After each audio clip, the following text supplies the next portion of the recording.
Okay. So we're recording right now. I'm excited. Literally growing up to his music and everybody that was around him, I grew up to their music. Warren G, how are you? I'm good, man. I'm good. Yes, indeed. Just chilling, just uh being calm and just into my music. You're handling your music, and we're gonna get to that. But I got to know, how are you handling COVID? Because I know you got a family. Yeah. How are y'all handling it, like right now, and how has it impacted your family? Uh, it's we social distancing. We well, I go to the store. Me and my wife we go to the store, gas station, back home. If we have to run to the warehouse real quick to fill orders, we'll go, to the warehouse where they fill orders at. You know, I go when I make orders for my other business. I make sure that the order gets taken to the warehouse, and then all I do is go and have a pallet, push it in, and all I got to do is cut it off and start put. Have me and other people, we take it off, stack everything up, and but as far as how it's impacted my family, it's uh as far as my kids, just them being able to get out and have fun and play sports. Uh, it's impacted them in a major way because they want to get out and they want to go have fun. But what it also did at the same time was, you know, get bring us. We close anyway, but it had us a chance to really be together all the time without them being at school, and so they're with me and my wife all the time, all day. So I mean that brought us it brought us closer to at the same time. And it also, you know, me as a person, it made me, dig into other things like reading books. I read a lot of books. I've been a gamer. I'm a Xbox junkie. I can tell by your chair. That's a Yeah, that's a gamer chair right yeah. there. Yeah, I'm an Xbox junkie. I've been playing Xbox since it started. What's your There's game? some guys I've been on there with for 20 years. What's your game on Xbox? Warren G 21st Street. Okay. All Yeah, right. yeah, Okay. yeah. All right. What's your favorite game? Like, are you Uh, the shooter games and things like right that? now I'm playing Call of Duty, Warzone, and that's a battle, Rumble. I'm playing, battle. I mean, Call of Duty again, Plunder. I'm on So, NBA 2K. so do you play the system more than your kids? Yeah. But trying to come in, buddy. I'm doing something. I'm doing something. Okay. Uh, That's trying to tap in on me. oh, no worries. I'll No be worries. out there in a minute.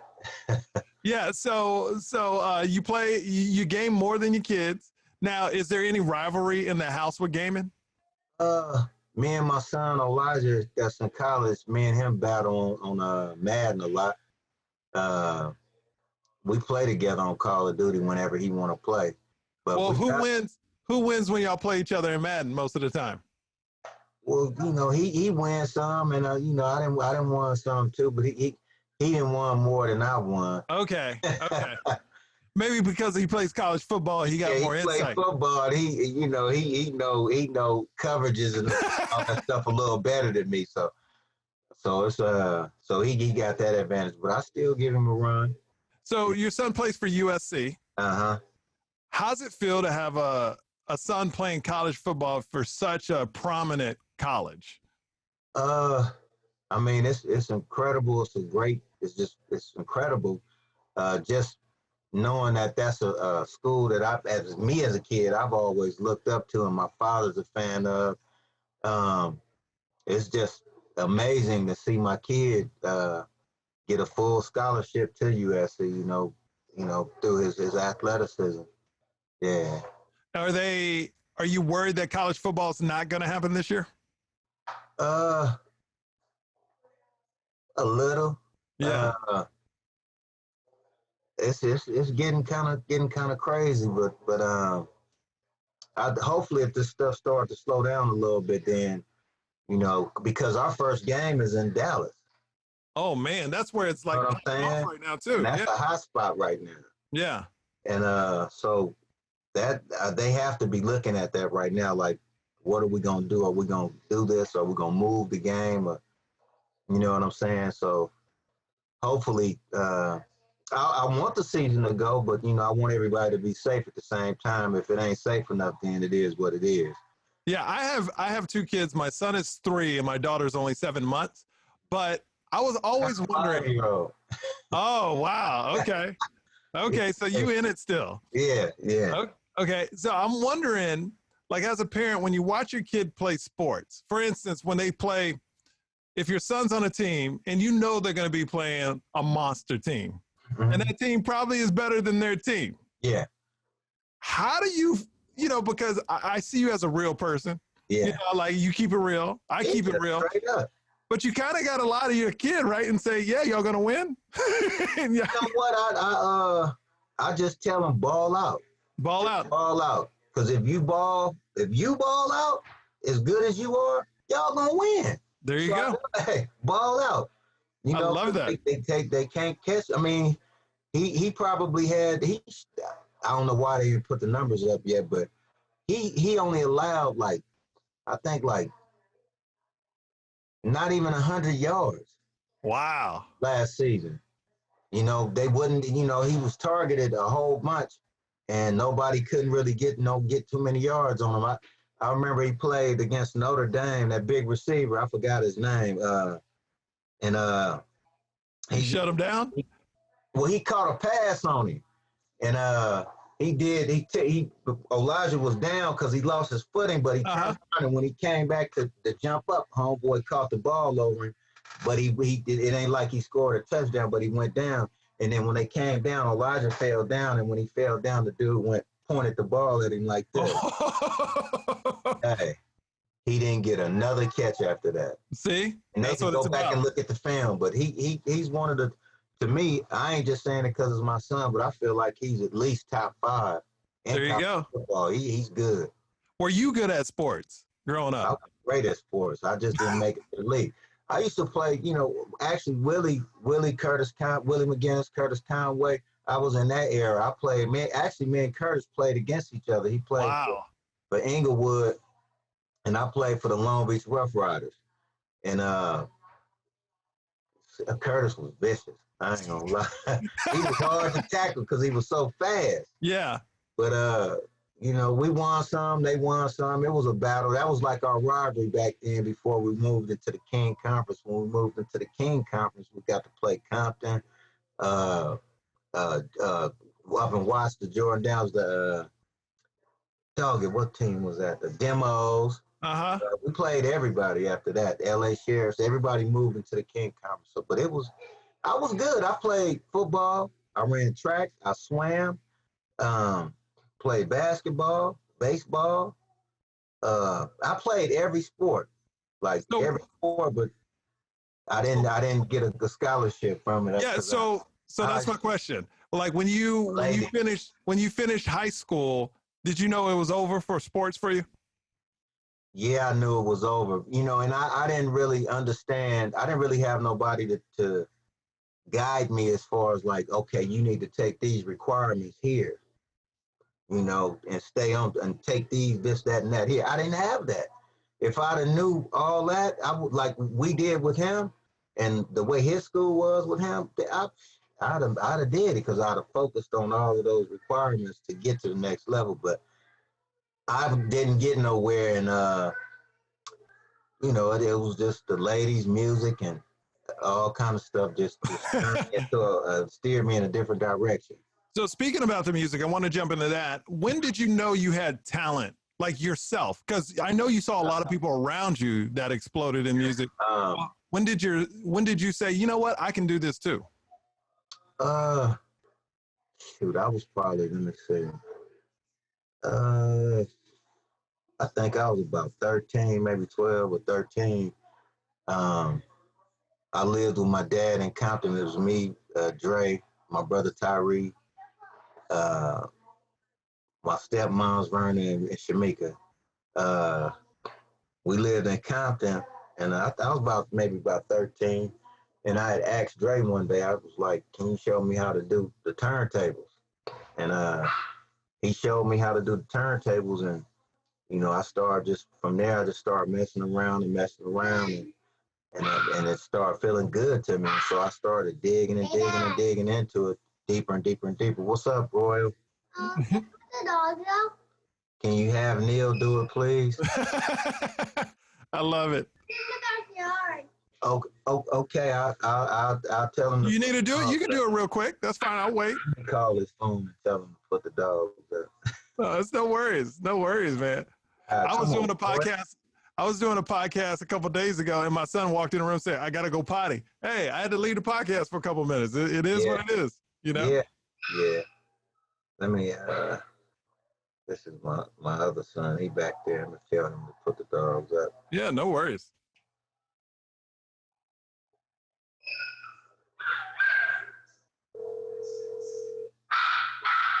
Neil.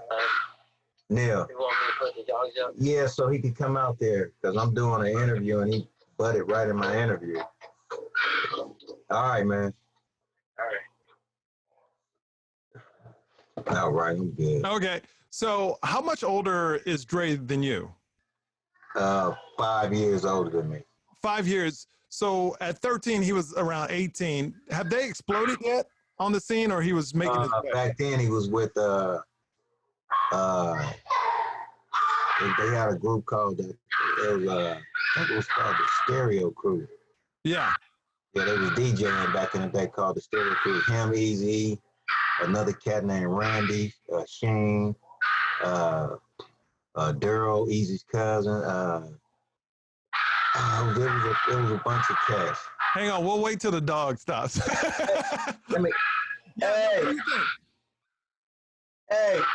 Hey, Lauren, let them dogs in the backyard. Goodness gracious. All right, I'll just react. They're gonna stop now. She's letting them out to the backyard because the other dogs are being put up. How many dogs do you have? I have two. I don't even know what they my wife's dogs, the ones that's inside. They little. I can't. The little dogs make the most noise. Isn't that crazy? Man. They killing me. And then I have my big guys in the back. I got a Ambo Neo Mastiff and I have a Pit Bull. Wow, okay. So I'm going to pick up from the last question I asked you. So Dre was 5 years ahead of you. So when you were 13, 14, he was 18, 19. Where was he in his career at that time? Yeah, he was in a group called the Stereo Crew.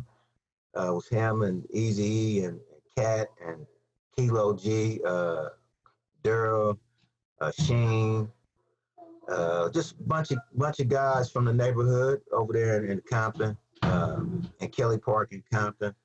And that's where he first started doing it. And I had asked him to show me, how to DJ. And he showed me. And from there, I fell in love with it, and then I looked up to him, just so much to where I just wanted to be just like him. Did you feel weird that after they exploded NWA, you were so close to a person like that?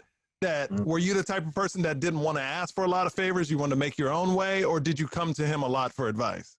I didn't come to him for a whole lot of advice. I used to hang around, and I did just want to, I wanted, I had a passion for it so much, that I did want to be down, but I was just too young around them at that time. So it was like the little, like the get out of here. Yeah.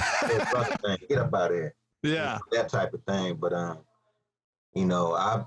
had started, DJing, and I could rap already. So, when I used to go, me and Snoop and us, we used to work for this candy company called United Teens. So we all it was a gang of us, me, Snoop, the twins, a bunch of us. We'd all be working for this cat named, what was his name?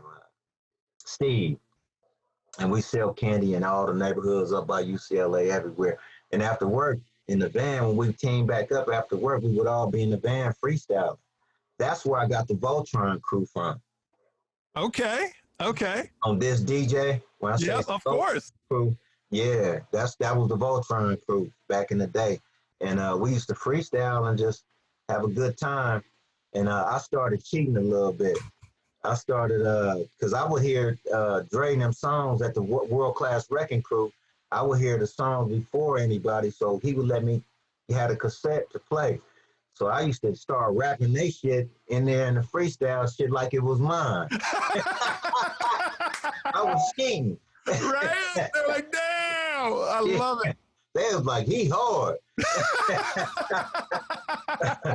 Yeah. That's awesome. Yeah. Now, how long did you know Snoop before you introduced him to Dre? Because I know you were the one that connected them. Yeah. Me and Snoop went to elementary school together. Wow.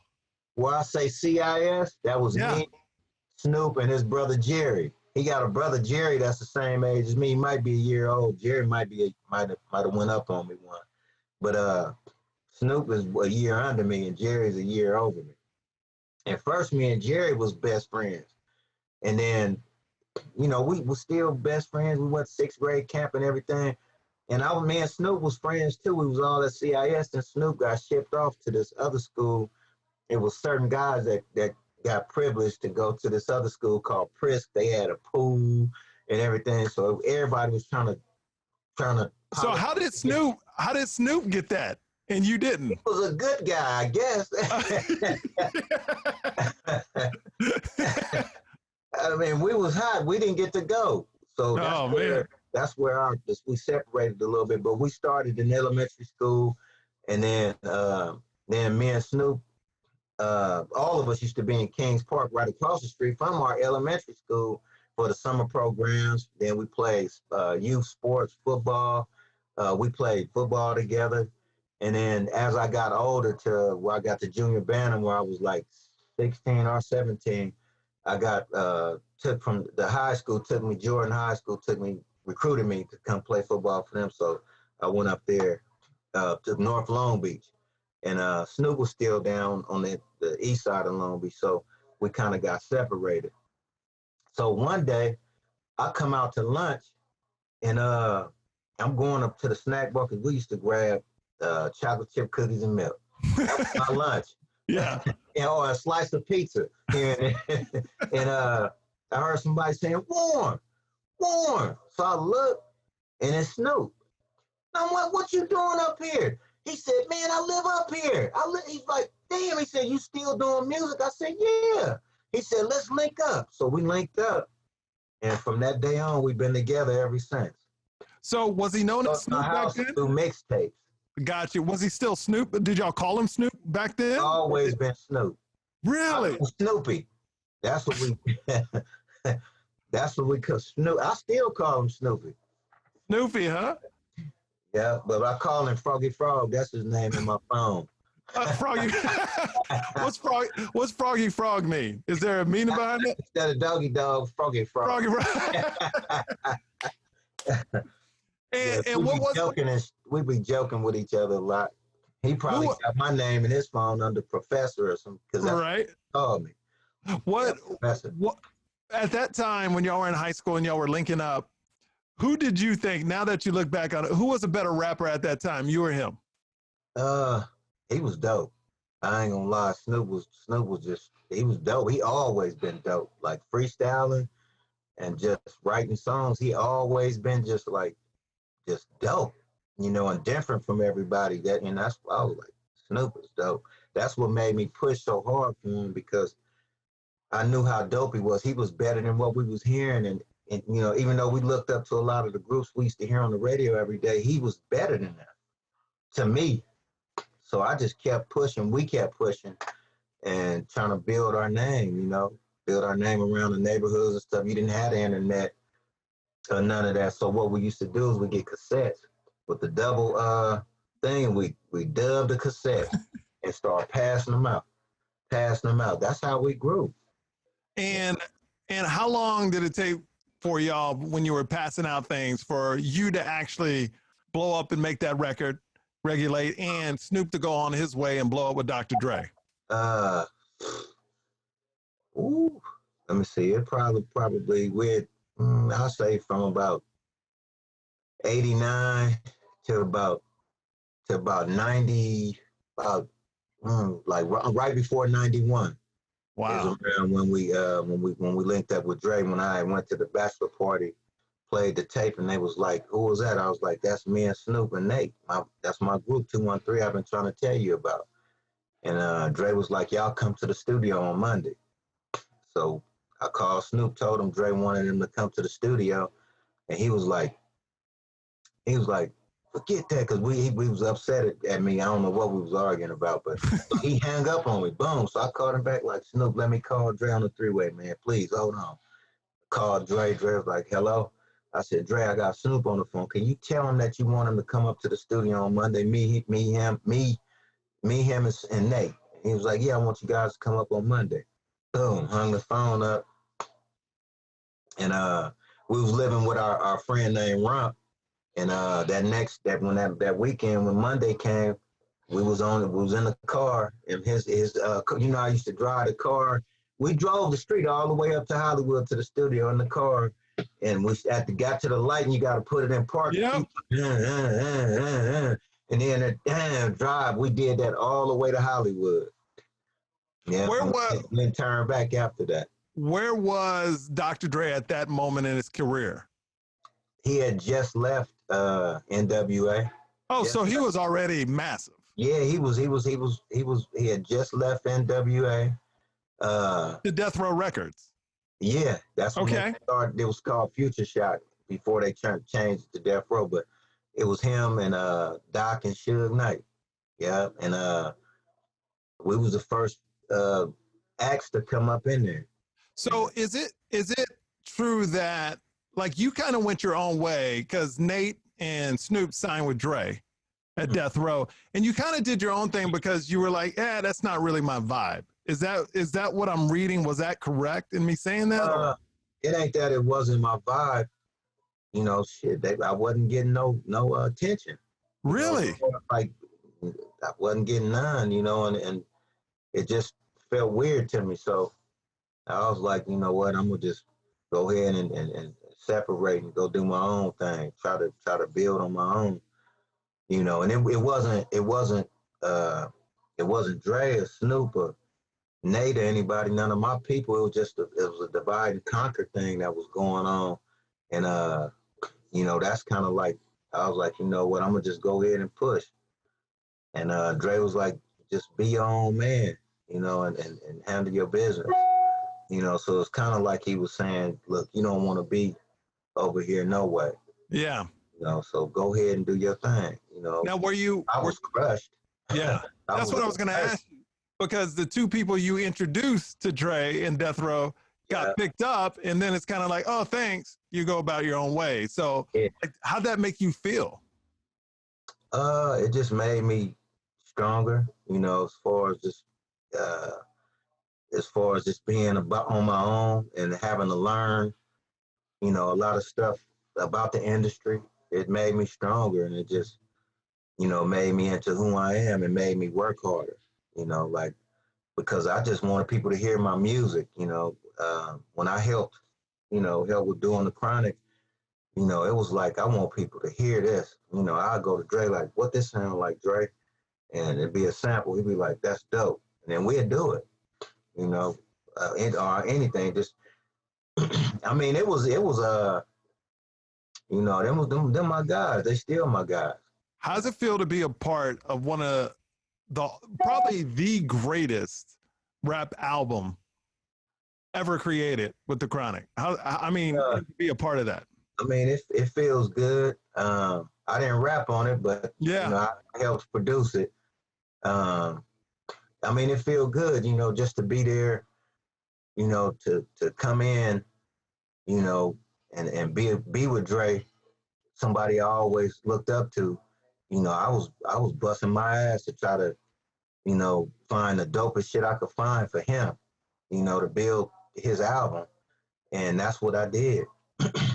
Did y'all know, like, I know in hindsight, of course, you know what happened to the Crown, it blew up and all that. But did y'all know when you were in the studio, this was special? Uh, we knew we had some good records, and at that time, actually, it was the riots, so that fueled us even more just to talk about what was going on in the city at that time. And man, it really sparked us up, you know, to create a classic.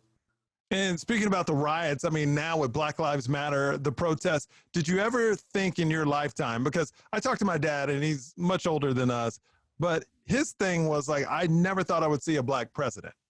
And he saw a black president. Did you Yeah. ever think in our lifetimes we would see the movement of Black Lives Matter where the world is protesting for black people? Did you ever think that would happen coming from where you came and what you got to What I did, uh, what I know, what wouldn't happen is a lot is racism, because you have too many black and white, black and Mexican, black and Japanese, black and Chinese kids.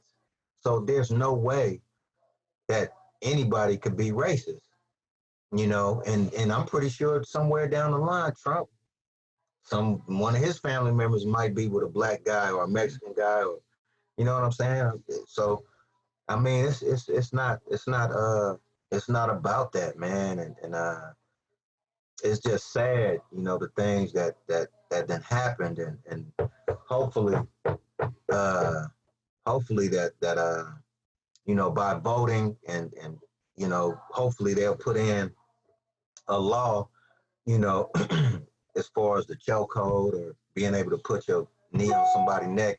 And I'm not saying like I'm against all of the police. I ain't saying that, because you do have some good cops. It's just for the ones that's not doing it like they're supposed to be doing it, that's doing stuff that's totally unfair and unjust. And I mean, it's just a trip, man. But have you had your share of being harassed by the cops? I'm sure you have. I mean, I've been through it. I didn't got beat up. I'm not gonna sit up here and lie and say I haven't. But back then it was, if you get your ass kicked and that's it. It wasn't no going to tell or this, that, and that's a protest and stuff. It was just getting your ass kicked, and that was it. On my way to actually, I had a show. That's when I was first starting out. I had a show, and I was in front of the club that I was doing the show, and a fight broke out, and I got gaffled up, put in the police car. Me and one of my other buddies, and one of the police got in the back seat, and the other one was driving. And on the way, he just boo, boo, boo with that with the Billy Silly Club. That's what they call it. And just beat you down, huh? Yeah, he beat us up pretty good. Wow. There's nothing we could do. Yeah. Just holler. Yeah. There wasn't no body cams back then. Nah. But like I said, you got some good cops. It's not, people ain't directing that towards them. They directing the change for the ones that's not good. That's doing just stuff that's just unnecessary. So I mean, hopefully things will change. Yeah. It should. Well, I want to switch gears here and talk about before we get into your new single and your barbecue sauces, which I want to try. Thank you so much. I got you. When you came out with Regulate and it blew up and it just, I mean, the world knew the song. Did you finally feel validated? Like, I can do this and I did it. I felt validated. Yeah, I felt good because I was able to I was able to take care of myself, able to take care of my moms, able to take care of my sisters, and I was able to do a lot for my family because they didn't have a lot. So that's when I knew that this is real, and I'm really like a lightweight superstar here. But what really had me like tripping is that I went on tour. It was the Bud Fest. Me, R. Kelly, Heavy D, the Brat, Yep. Coolio. When I came home, I think we came home like somewhere around November or something like that. We was out for like almost 3 months, and as soon as I got back home, I went straight in Long Beach. I went right to the Mercedes Benz dealer in Long Beach. Bam! Dropped it right on the desk. I said, I want that 600 right there, the blue one. No, it was gray. I said, I want that one right there, and I painted it a blue pearl. Uh-huh. So that was your first big purchase. Yes, indeed. And There it after is. that, I bought a Chevy, 64 Chevy. Then I bought a Caprice. Then I bought a house. Then I bought another house. Then I bought an apartment. Well, not bought the apartment, but I rented an apartment. Yeah. It was crazy. It was crazy. What did you learn from Dre and everybody else that exploded a little bit before you about the business? What did you Uh, take away? What was the biggest thing you took away and that you could pass along to everybody else trying to get in the industry? just uh, just to be at first of all, work hard. Nonstop. No matter how big you get uh, in the business, keep working the same as you was when you started. Um, and as far as what I've learned from just from what I went through is to over there, not dealing with Dre, but dealing with the business side of the death row situation was you gotta get a lawyer, and you have to get, like, man, you have to have a team to help you and guide you in this business, because if you don't, you'll get picked apart. Mm. Okay. Well, I want to jump into your new single. It's coming out July 10th, and you know that. I listened to the sampler. It's great. You Thank know you. what? You know what I like about it? It's updated, but it still feels like what I Oh, grew up on. yeah, yeah, that's what everybody's been asking for, and it's been a while. It's independent. This is like one of my first. This is yeah, this is like a real independent record.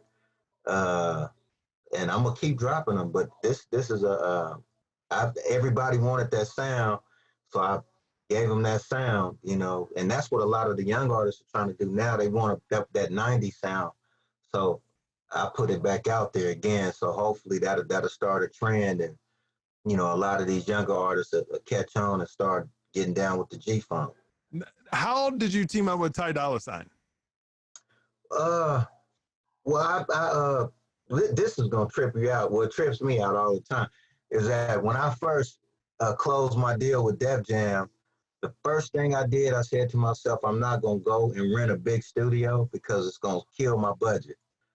So I went and bought my own equipment, drum machine, board, speakers, everything. My bathroom used to be the booth. Uh, I went and bought everything, but the guy who sold me my equipment was Ty Dolla Sign's father, named Tyrone.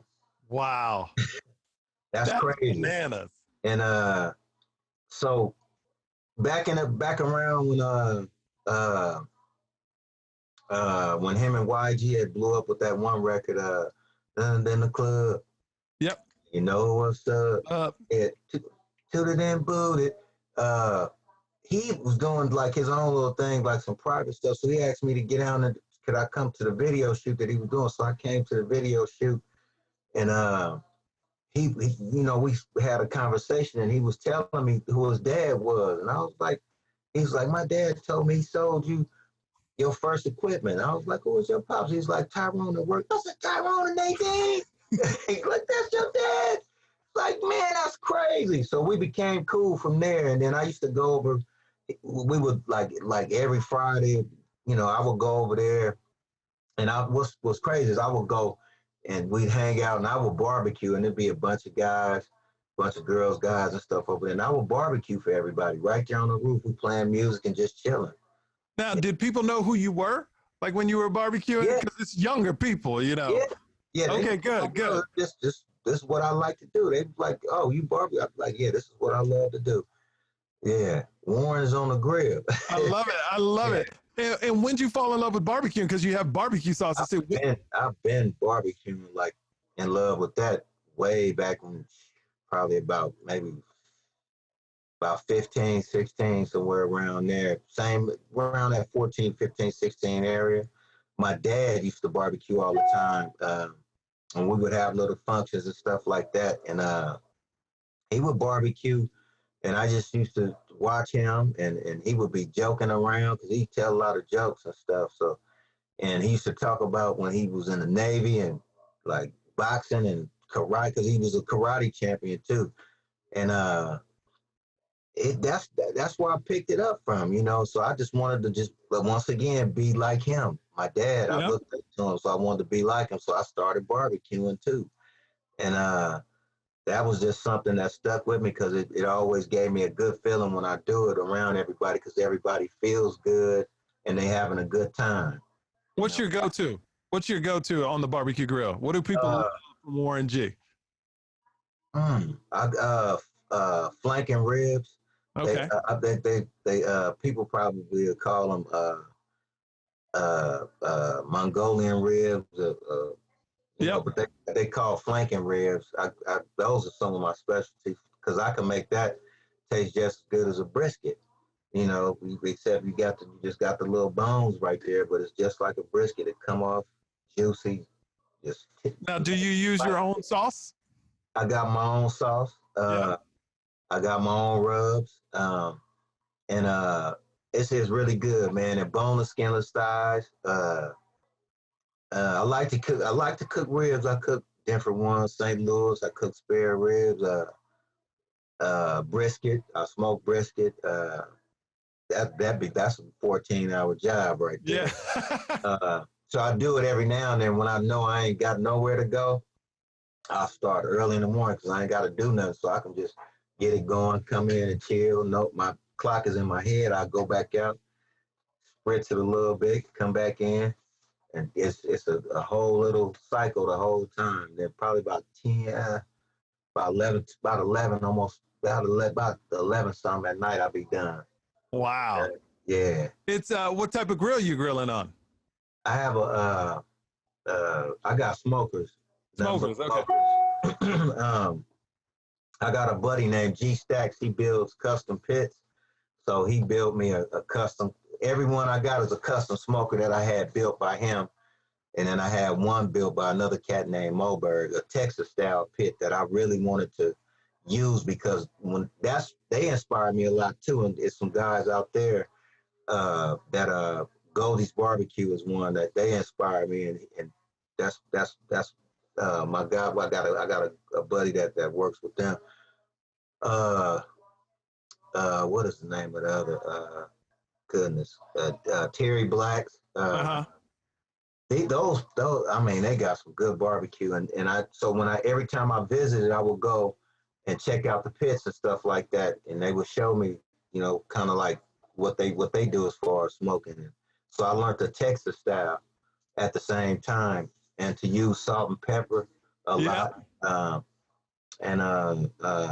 They inspired me a lot, man. And I just picked it up from there and then added that with what I already knew. And so I bought a real Texas smoker from Moberg and had it shipped out here.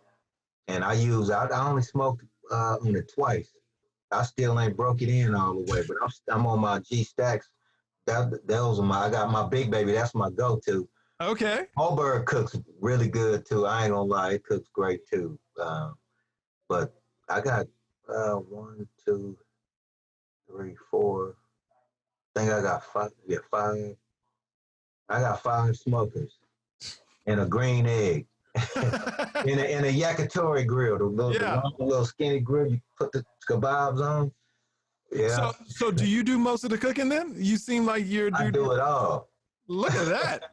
Well, I mean, my wife, she cooks, but I as far as the outside, that's all me. That's all you. Yeah, inside, I get down in the inside too now, but the outside, that's all me. Now, I want to bring it back to music.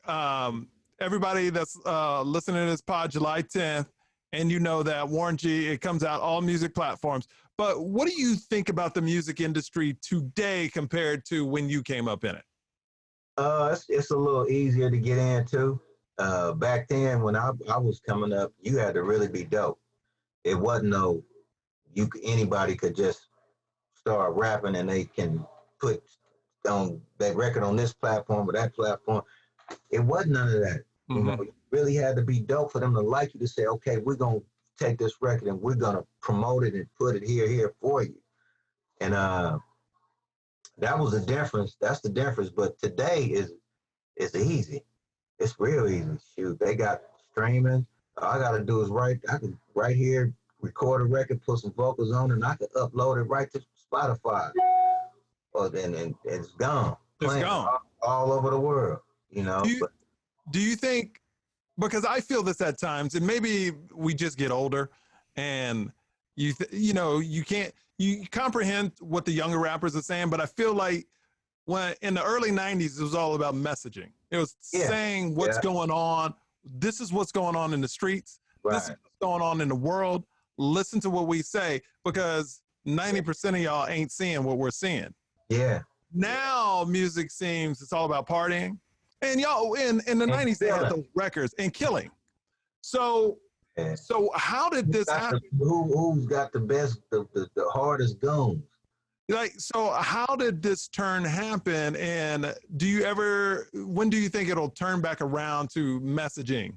Well, Lil Baby, not Da Baby, but Lil Baby, from QC, he did a record that he just put out that's really dope. That it's a straight message. He talking about everything that's going on, something that none of the other guys are doing. He just changed the game. Mm-hmm. So now, I'm pretty sure a lot of the other guys, like Da Baby, I seen he just did that Rockstar video, the Rockstar song with Roddy Ricch. But the way he's doing it in the video is like showing like how they doing right now. So that message that Lil Baby put out there is kind of steering them to that direction where they sending a message out. And I'm not saying you can't have no fun. I like to see some money throw up in the strip club myself. Yep. I like to see beautiful ladies and look at them and stuff. But, every now and then you got to tap into what's going on to kind of like, get people from this, bring them back and put them on that straight path. And, but like a lot of it is like going that way. And it's like, where is it going to end up at?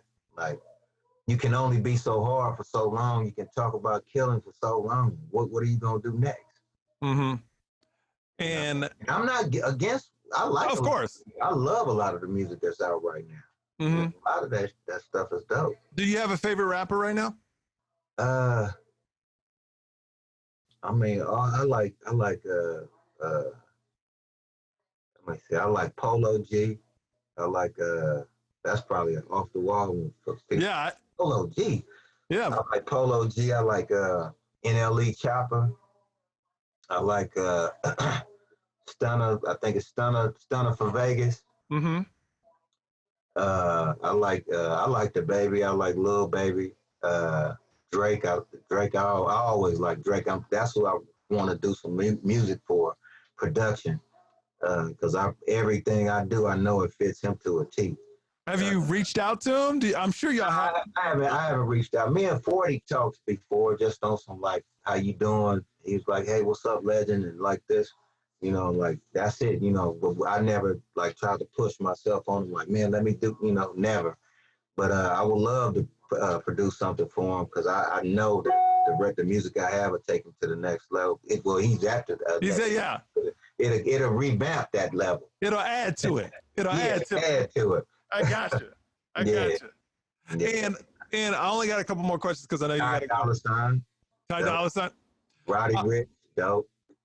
This is a question I forgot to ask earlier. How did it feel when the movement of Compton, because everybody was saying Compton when in the early 90s, in the 90s. I was in Houston, Texas, and we were screaming out Compton, and to be around that Long Beach, Compton area where you heard it in every song, but you were actually there living in it. I saw Hip Hop Evolution, the thing about, West Coast rapping, but I wanted to get from you, how was it living in that when it exploded, just being around? it was incredible. Low riders, weed. Can I say bad bitches? Oh yeah. Oh, bad bitches. Partying. It was just a lot of having. We had a lot of fun, and it was just like uh, it kind of stopped a lot of the feuding between Uh-huh. the cities, Long Beach and Compton.